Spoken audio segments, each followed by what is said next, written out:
भगवान श्री राम के जीवन का प्रसंग सिर्फ 1 मिनट में। भगवान श्री राम ने तीर चलाया, तीर जाकर के रावण की नाभि में लगा, रावण धराशायी होकर धरती पर गिर गया, अपनी अंतिम श्वास गिन रहा था। तब भगवान श्री राम ने अपने भ्राता लक्ष्मण को बुलाकर कहा, जाओ, इससे पहले कि रावण की मृत्यु हो जाए जाकर के ज्ञान ग्रहण कर लो। लक्ष्मण जी ने कहा, भैया कैसी बातें करते हो, जो दुश्मन है, जिससे युद्ध लड़ रहे थे, जिसने भाभी का अपहरण किया, आप कह रहे हो कि जाकर के ज्ञान ले लो। भगवान श्री राम ने कहा, हाँ, उसने पाप किया था, उसे उसका दंड दे दिया है, लेकिन साथ में वो ज्ञानी भी था, उससे ज्ञान की बात सुनकर आ जाओ। लक्ष्मण जी गए, जाकर के रावण के सिर के पास खड़े हो गए।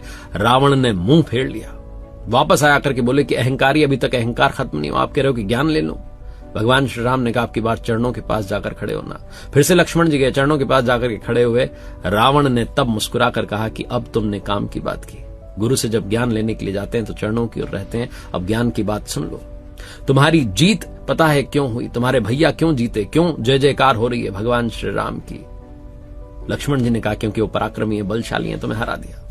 रावण ने कहा, नहीं, वो तो है ही, लेकिन साथ में तुम उनके साथ खड़े रहे, तुम हर पल हर क्षण अपने भैया के साथ थे, इसलिए तुम्हारे भ्राता की जीत हुई। और मेरी हार इसलिए हुई क्योंकि मेरा भाई तुम्हारी सेना में जाकर मिल गया, भेद बता दिया कि रावण की नाभि में अमृत है, तीर चलाना है तो नाभि पर चलाओ। जीवन में लक्ष्मण याद रखना, जिसके अपने उसके साथ होते हैं, उसका कोई भी बाल बांका नहीं कर सकता। अपनों के साथ रहिए, प्रसन्न रहिए, मुस्कुरा